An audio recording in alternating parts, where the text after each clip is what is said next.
وہی تسبیح کنورٹ ہو جائے گی وظیفے وظیفے میں. یہی دونوں کا ایک فرق ہے. اگر یہ سب وظیفے ہر ایک کے لیے اسی طرح کام کر رہے ہوں تو پاکستان میں کہیں کوئی غریب نظر نہ آئے، کہیں کوئی بیمار نظر نہ آئے، کوئی مصیبت زدہ نظر نہ آئے. اس وقت جو وظیفہ آپ پڑھ رہے ہیں وہ آپ کے برین سیلز کو بڑی تیزی سے ایکٹیویٹ کر لے گا.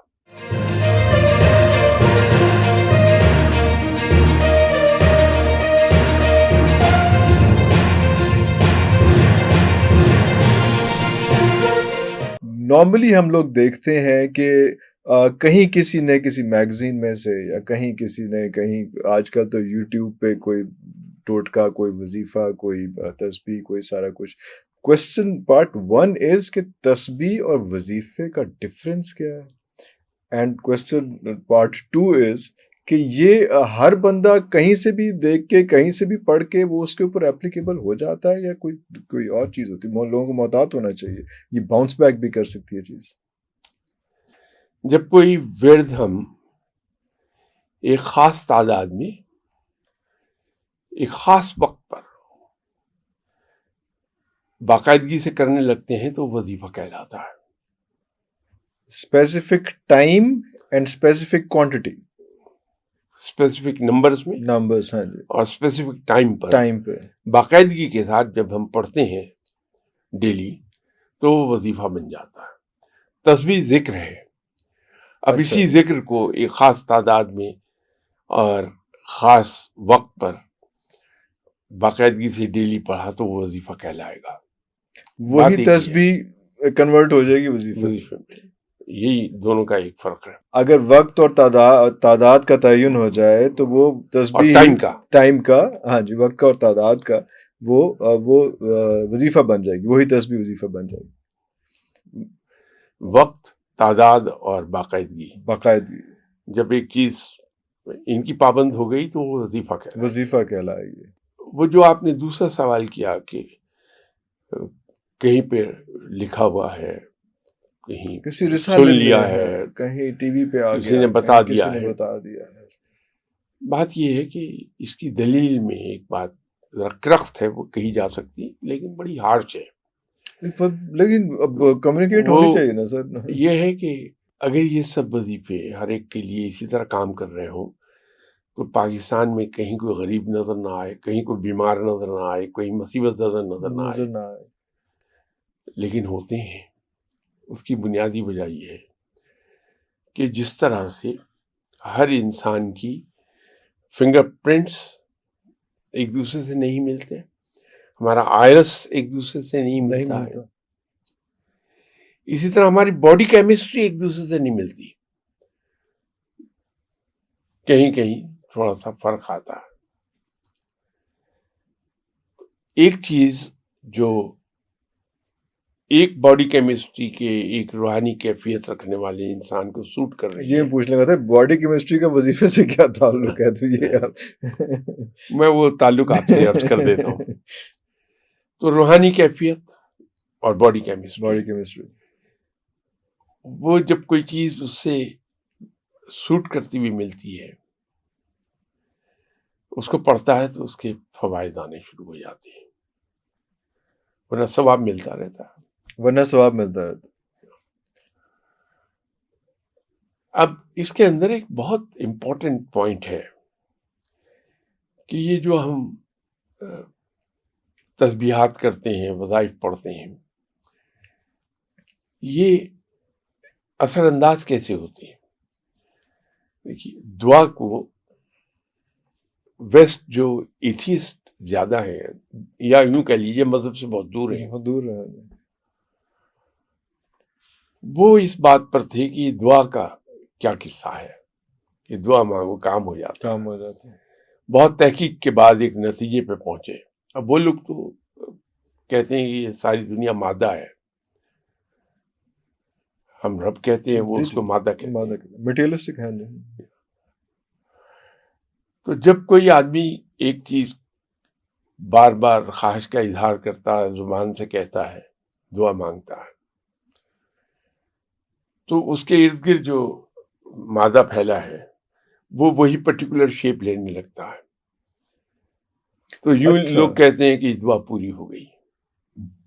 دعا جو کام آ گئی. تو وہ در حقیقت یہ ہوتا ہے، یہ سائنس کہتی، میں نہیں کہہ رہا. تو میرا ویوز تو بالکل دوسرے ہیں، ڈفرینٹ ہے. اب یہ انسان پر کس طرح سے اثر انداز ہوتا ہے وظیفہ؟ اگر انسان کی پوری باڈی کو دیکھیں، سب سے سینسیٹیو ایریا اس کا تالو ہے. اچھا. جی، جب ہم کوئی بھی لفظ ادا کرتے ہیں، ہر لفظ کے ادا کرنے میں زبان کی جنبش میں فرق آتا ہے. الحمدللہ میں کہہ رہا ہوں. اب دیکھیے، جب ہم الحمدللہ کہہ رہے ہیں تو پہلے زبان کے پچھلے حصے نے ٹچ کیا تالو کو، پھر زبان کی آخر پر زبان کی جو پوائنٹ ہے اس نے اوپر ٹچ کیا. یہ جو وائبریشنز ہیں جو تالو سے ٹچ کرنے سے ہوتی ہیں، وہ ٹریول کرتی ہیں ہمارے برین کو. برین اللہ نے اس طرح بنایا انسان کا، اس کے اندر بے پناہ قوتیں موجود ہیں. اس کے 4 حصے ہیں، دو حصے اس طرح ہیں، 2 ایسے ہیں. جی. تو 4 حصے بن جاتے ہیں. ہر حصے کے اندر مختلف ماڈیولز ہیں، جو ٹیڑھی لائنیں ایسی ریگولر شیپ کی ملتی ہیں، وہ ماڈیولز ہیں. ان کے اندر سیلز ہیں، اور ہر سیل کا اپنا ایک فنکشن ہے.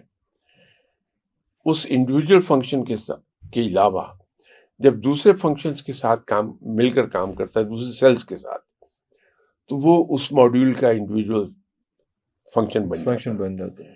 اسی طرح ہر ماڈیول کا پھر دماغ کے ایک حصے کا پھر 4 حصے مل کر کام کرتے ہیں پورے برین کا. وہ ایک لمبی کہانی ہے. تو یہ جو وائبریشنز اوپر جاتی ہیں، وہ ہمارے دماغ کے کچھ سیلز کو ایکٹیویٹ کر لیتی ہیں، اور وہ حصہ ہمارے دماغ کو بہت تیز کام کرنے لگ جاتا ہے. اچھا. فرض کر لیجئے کہ میں آپ کے پاس آیا کہ جناب میری مالی حالت کے لیے دعا کر دیجئے، تو آپ نے مجھے کہا یہ پڑھ لو جا کے. اب مجھے نہیں پتہ چلا کہ آپ یہ وظیفہ بتاتے ہوئے آپ نے میری باڈی کیمسٹری کو اسکین کر لیا ہے in split of a second. Split second میں آپ نے میری اسٹڈیز ہو جاتی ہے. اللہ والے جو ہیں وہ اس کو بالکل اسیس کر لیتے ہیں. اس کو یہ پتہ لگ گیا کہ اس کے دماغ کے فلاں سیلز کام کریں گے، اور اس نے آپ کو وہ وظیفہ پڑھنے کو دے دیا. وہ آپ نے پڑھا اور آپ کے سیلز وہ کام کرنے لگ گئے. نتیجہ یہ ہوا کہ مالیات پر آپ کی ہولڈ بڑی مضبوط ہو گئی، تو آپ کے مالی حالات ٹھیک ہو گئے. اب اس میں ایک سوال آ جائے گا کہ ٹائم وہ کیوں بتاتا ہے، اور یہ کیوں کہتا ہے کہ جس جگہ پڑھنا شروع کرو وہیں ہر روز وہیں پڑھنا اور اس مخصوص وقت پہ پڑھنا. آپ دیکھیے کہ سمجھدار ڈاکٹر کے پاس کوئی مریض جاتا ہے، کہتا ہے مجھے بلڈ پریشر ہو گیا، وہ دھار سے ٹھک سے دوائی نہیں دیتا.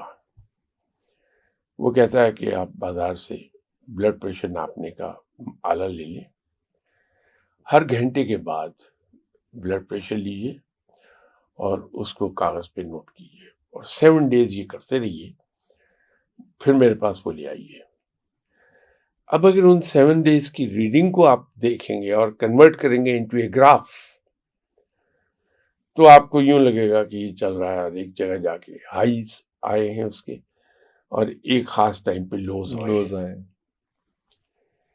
یہ جب ہائیز آتے ہیں ایک خاص وقت پر ہر روز، دیٹ مینس کہ آپ کے برین کو بلڈ سپلائی میکسیمم گئی ہے اس وقت، اور آپ کا وہاں آکسیجن چونکہ بہت گئی اس کو، وہ برین آپ کا سب سے زیادہ ریسیپٹیو ہے اس وقت، اس اسپیسیفک ٹائم پہ.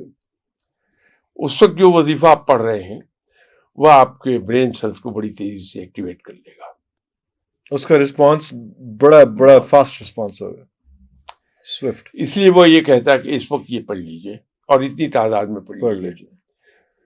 تو وہ وائبریشنز پیدا ہوتی ہیں، ڈیلی برین کو جاتی ہیں، سیلز کام کرنے لگتے ہیں، اس کی فائنینشیل حالت ٹھیک ہونے لگتی. کریڈٹ اس فقیر کو چلے آتا ہے کہ اس نے وظیفہ دیا تھا، بڑا زود اثر تھا، اور میں نے وہ پڑھا، میرے مالی حالات ٹھیک ہو گئے، حالانکہ وہ اس کے اپنے ہی دماغ کا کھیل ہے یہ سارا۔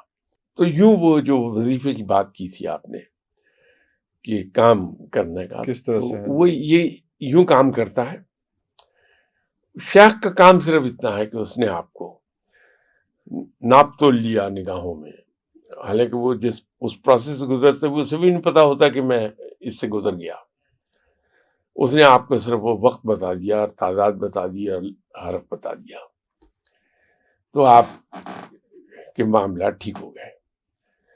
لیکن اس کے کچھ پابندیاں ہیں، جیسے میں نے عرض کیا کہ آپ شیخ کی بات کر رہے ہیں تو obviously وہ روحانی آدمی ہے،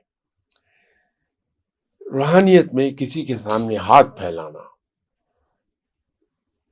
بڑی سختی سے منع ہے۔ منع ہے؟ سوال کرنا کہ میں آپ سے یہ سوال کر لوں کہ میری مدد کر دیں، یہ بڑی شدت سے منع ہے۔ شدت سے منع ہے۔ فقیر آدمی کبھی کسی کے سامنے نہ ہاتھ پھیلاتا نہ سوال کرتا، یہ ایک چیز ہے، اس لیے کہ وہ اپنے آپ کو رب کے حوالے کر بیٹھا ہے، اللہ اکبر۔ وہ صرف اور صرف بیٹھا ہے رب کی دہلیز پر، تو اس دروازے کو وہ نوک کرتا ہے اپنی ہر ضرورت کے لیے، رب کے دروازے کو، تو بندوں کے پاس کیوں جائے گا وہ؟ کیوں جائے گا؟ اللہ اکبر، اللہ اکبر۔